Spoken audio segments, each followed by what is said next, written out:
नमस्कार मित्रों, यूट्यूब धर्म दर्शन चैनल में आपका स्वागत है। मैं पंडित राम प्रसाद खंतवाल शास्त्री आज आपको अमावस्या ज्येष्ठ कृष्ण पक्ष अमावस्या की तिथि जिसे वट सावित्री के नाम से जाना जाता है। आइए, क्या है वट सावित्री व्रत, इसकी महिमा जाने। इस वृक्ष की मूल महिमा क्या है,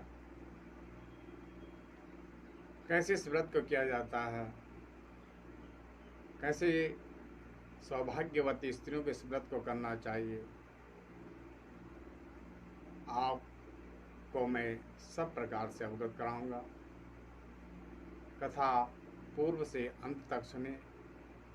सौभाग्यवती स्त्रियों को इस व्रत की कथा अवश्य श्रवण करनी चाहिए और जीवन को धन्य करना चाहिए।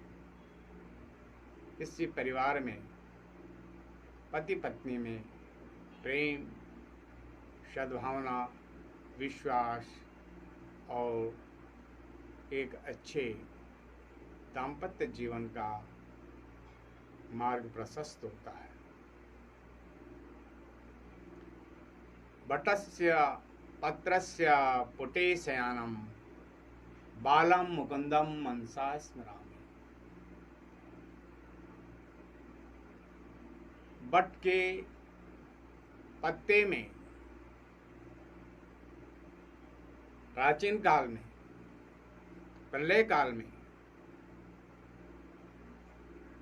इस अक्षय वट के पत्र पुटक पर प्रलय के अंतिम चरण में भगवान श्री कृष्ण ने बाल रूप में मार्कंडेय जी को दर्शन दिए थे। मार्कंडेय ऋषि को प्रथम दर्शन भगवान कृष्ण ने सबसे पहले दर्शन दिए। भगवान ने पद्म पुराण में यह भी कहा है कि सर्वेषां वर्णानाम अधिकारोस्तु मद्व्रते, सभी वर्णों का अधिकार है मेरे इस व्रत को करने पर। जो भगवान के पारायण हैं, जो भगवान के भक्त हैं, चाहे वो ब्राह्मण हो, चाहे क्षत्रिय हो, चाहे वैश्य हो, चाहे शूद्र हो, मद भक्तस्तु, जो मेरे भक्त हैं, विशेष कर्तव्यम मत परायणे, उनको मैं अपना आशीर्वाद प्रदान करता हूँ, मैं अपना सौभाग्य प्रदान करता हूँ। मित्रों, वट मूले स्थितो ब्रह्मा, इस वट वृक्ष के मूल में ब्रह्मा जी का वास होता है। वट मध्य जनार्दना, और वृक्ष के मध्य भाग में भगवान वासुदेव का निवास होता है। वटाग्रे तो, और वट वृक्ष के अग्रभाग में शिवो देवा, सावित्री वट संस्कृता, और सावित्री इसमें आश्रित रहती है, सावित्री इसमें समाहित है। तो वट देवी वृक्ष है, और इस वृक्ष की यही महत्ता है कि इसमें भगवान ब्रह्मा जी का वास है, भगवान विष्णु का वास है, भगवान देवादिदेव स्थित रहते हैं, और देवी सावित्री वट वृक्ष में प्रतिष्ठित रहती है। ये आपको जानकारी प्रथम होनी चाहिए। इसी अक्षय वट के पत्र पुटक पर प्रलय के समान अंतिम चरण में भगवान श्री कृष्ण ने बाल रूप में मार्कंडेय जी को दर्शन कराए थे। प्रयागराज गंगा के तट पर बेणी माधव के निकट अक्षय वृक्ष है।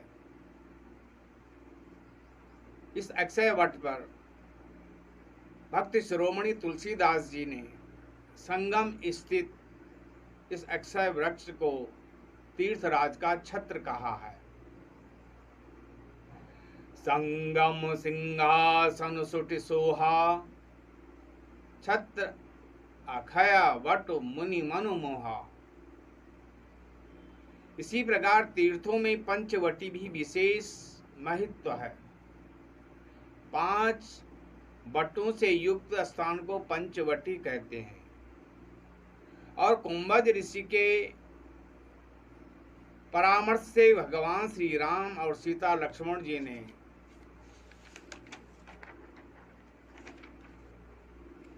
इस वट वृक्ष पंचवटी में वास किया था। वट वृक्ष की अनेक महत्ता है। जब वास किया तो उसके पश्चात वनवास काल में जो समय व्यतीत किया, इसकी महत्ता और भी प्रकाशित करती है। क्यों? क्योंकि वट जो है हानिकारक गैसों को नष्ट करती है, हानिकारक वातावरण नष्ट करती है और वातावरण को शुद्ध बनाती है। वट वृक्ष दीर्घ काल तक बना रहता है।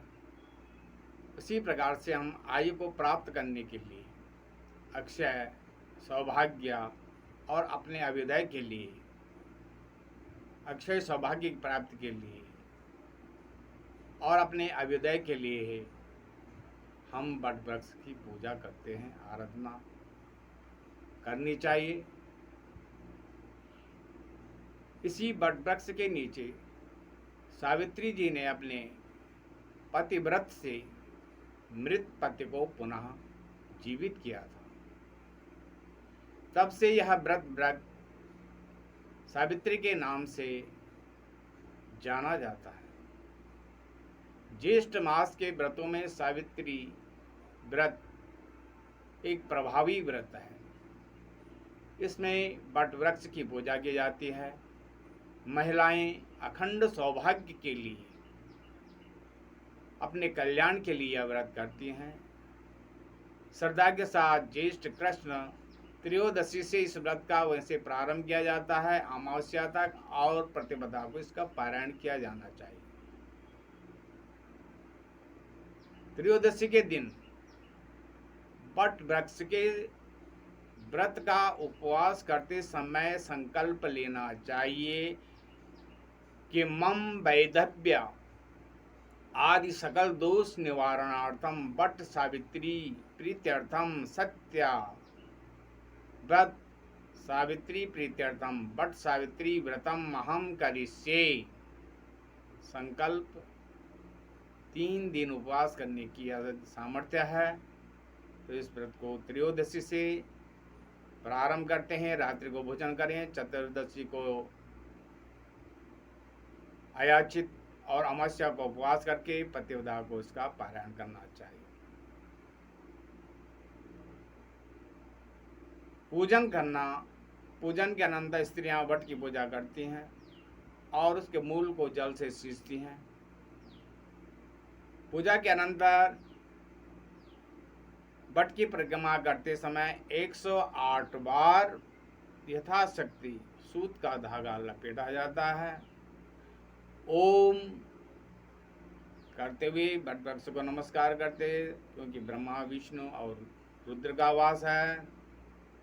नमो वैवस्वताय, नमो वैवस्वताय, नमो वैवस्वताय, इस मंत्र का वट वृक्ष की प्रदक्षिणा करनी चाहिए और बोलना चाहिए अवैधव्यम च सौभाग्यम देहित्वं मम सुब्रते, अवैधव्यम च सौभाग्यम देहित्वं मम सुब्रते, पुत्रान् पौत्रांश्च सौख्यम च ग्रहणार्घ्यम नमोस्तुते, पुत्रान् पौत्राश्च सौख्यम च ग्रहणार्घ्यम नमोस्तुते। इस मंत्र से सावित्री का स्वरूप दे करके अर्घ प्रदान करना चाहिए। वट वृक्ष का सिंचन करना चाहिए, प्रार्थना करनी चाहिए। वट सिंचामि ते मूलम सलिले अमृतो ममे, यथा शाखा प्रशाखा च वृद्ध्योऽसि त्वं महीतले। तथा पुत्रैश्च पौत्रैश्च संपन्नं कुरु मां सदा। पूजा करने के बाद अपने सास का आशीर्वाद भी लेना चाहिए, वायन करना चाहिए। सास के लिए सौभाग्य पिटारी और पूजा सामग्री किसी योग्य ब्राह्मण को दी जाती है। सिंदूर, दर्पण, मौली, काजल, मेहंदी, चूड़ी, बिंदी, हिंगोल, साड़ी, स्वर्ण आभूषण इत्यादि एक बांस की टोकरी में रख दी जाती है। यही सौभाग्य पिटारी के नाम से जानी जाती है। सौभाग्यवती स्त्रियों का भी पूजन होता है। कुछ महिलाएं केवल अमावस्या को एक ही दिन का व्रत रखती हैं। इस व्रत में सावित्री और सत्यवान की कथा और उनके पुण्य कथा का श्रवण अवश्य करना चाहिए। आइए आपको कथा श्रवण कराऊं। एक समय की बात है, मध्य देश में अश्वपति नाम का एक राजा, महान प्रतापी और धर्मात्मा राजा था। उनके कोई संतान नहीं थी। पंडितों के कथनानुसार राजा ने संतान हेतु यज्ञ करवाया। उसी के प्रताप से कुछ समय बाद उन्हें कन्या की प्राप्ति हुई, जिसका नाम उन्होंने सावित्री रखा। समय बीतता गया, कन्या बड़ी जवान होने लगी। जब सावित्री को वर खोजने के लिए कहा गया तो उसने धुमतसेन के पुत्र सत्यवान को पति रूप में वरण कर लिया। इधर यह बात जब नारद जी को मालूम हुई तो वे राजा अश्वपति के पास जाकर बोले कि आपकी कन्या ने तो वर खोजने में बड़ी भारी भूल कर दी। सत्यवान गुणवान तो है, धर्मवान भी है, धर्मात्मा भी है, अवश्य है, परंतु महाराज वह अल्पायु है। 1 वर्ष बाद उसकी मृत्यु हो जाएगी। नारद जी की बात सुनकर राजा उदास हो गए। परिणाम स्वरूप उन्होंने अपनी पुत्री सावित्री को समझाया और कहा, पुत्री, ऐसी अल्पायु व्यक्ति से विवाह करना उचित नहीं है, इसलिए तुम और कोई वर चुन लो। इस पर सावित्री ने क्या बोला, तात, आर्य कन्याएं अपने पति का वरण एक ही बार करती हैं। अब चाहे जो हो जाए, मैं सत्यवान को वर के रूप में स्वीकार करूंगी। सावित्री का दृढ़ रहने पर आखिर राजा अश्वपति विवाह का सारा सामान लेकर कन्या को लेकर वृद्ध सचिव सहित उस वन में गए जहां राजश्री से नष्ट अपनी रानी और राजकुमार सहित एक वृक्ष के नीचे धुमतसेन रहते थे। विधि विधान पूर्वक सावित्री और सत्यवान का विवाह कर दिया गया। वन में रहते हुए सावित्री सास ससुर की सेवा करने लगी, पति की सेवा करने लगी। नारद जी के बतलाए हुई कि पति के मरण काल का समय जो पास आ गया तो वह उपवास करने लगी। उपवास करने के पश्चात व्रत का संकल्प करते हुए नारद जी ने जो पति की मृत्यु का दिन बतलाया था, उस दिन जब सत्यवान कुल्हाड़ी लेकर लकड़ी काटने के लिए वन में जाने का उद्यत हुआ, तब सावित्री ने भी अपने सास ससुर की आज्ञा पाकर करके सत्यवान के साथ वन को चली गई। वन में सत्यवान जो ही पेड़ पर चढ़ने लगा, इसके सिर में असह्य पीड़ा बढ़ गई। वह सावित्री की गोद में सिर रखकर लेट गया। थोड़ी देर बाद सावित्री ने देखा कि अनेक दूतों के साथ हाथ में पास लिए हुए यमराज खड़े हैं। यमराज सत्यवान के अंगुष्ठ मात्र जीव को लेकर दक्षिण दिशा की ओर चल दी। सावित्री भी यमराज के पीछे पीछे चल पड़ी। सावित्री को आते देखकर यमराज ने कहा, हे पतिपरायणी, जहां तक मनुष्य और मनुष्य का मनुष्य से संबंध है, तब तक तुम जा सकते हो, आ सकते हो। वहां पर तुमने अपने पति का साथ दिया, ठीक है, लेकिन अब तुम वापस लौट जाओ। यह सुनकर सावित्री बोली, जहां तक मेरे पति जाएंगे वहां तक मुझे भी जाना है। यही सनातन सत्य है। यमराज सावित्री की धर्मवाणी सुनकर के, धर्म पारायण ये शब्द सुनकर के वर मांगने को कहा। सावित्री ने कहा, मेरे सास ससुर अंधे हैं, उन्हें नेत्र ज्योति प्रदान करें। युवराज ने तथास्तु किया और उसे जाने के लिए कहा, किंतु सावित्री उसी प्रकार के यम के पीछे पीछे चलती रही। यमराज ने पुनः वर मांगने को कहा। सावित्री ने वर मांगा, मेरे ससुर का खोया हुआ राज्य उन्हें वापस मिल जाए। यमराज ने वो भी वरदान दिया और कहा, तथास्तु, अब लौट जाओ सावित्री। यमराज के कहने पर भी सावित्री अडिग रही। सावित्री की पति भक्ति और निष्ठा देखकर यमराज अत्यंत द्रवीभूत हो गई। उन्होंने सावित्री से एक और वर मांगने को कहा। तब सावित्री ने एक बार मांगा कि मैं सत्यवान के 100 पुत्रों की मां बनना चाहती हूं, कृपा कर आप मुझे वरदान दें। सावित्री की पति भक्ति आदि से प्रसन्न हो इस अंतिम वरदान को देते हुए यमराज ने सत्यवान को अपने पास से मुक्त कर दिया और वे अदृश्य हो गए। सावित्री अब उसी बट वृक्ष के पास आई।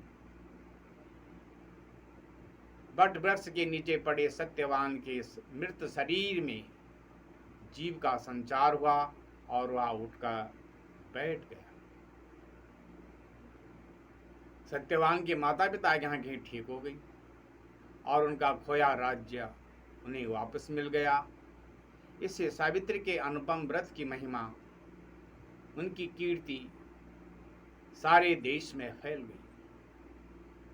मित्रों, इस प्रकार यह मान्यता स्थापित की गई कि सावित्री की इस पुण्य कथा को सुनने पर तथा पति भक्ति रखने पर महिलाओं के संपूर्ण मनोरथ पूर्ण होंगे और सारी विपत्तियां उनकी दूर होंगी। प्रत्येक सौभाग्यवती नारी को बट सावित्री का यह व्रत रखकर कथा अवश्य सुनना चाहिए। ओम तत्सत, ओम तत्सत, ओम तत्सत। नारायणं नमस्कृतं नरं चैव नरोत्तमं देवीं सरस्वतीं व्यासं ततो जयमुदीरयेत्।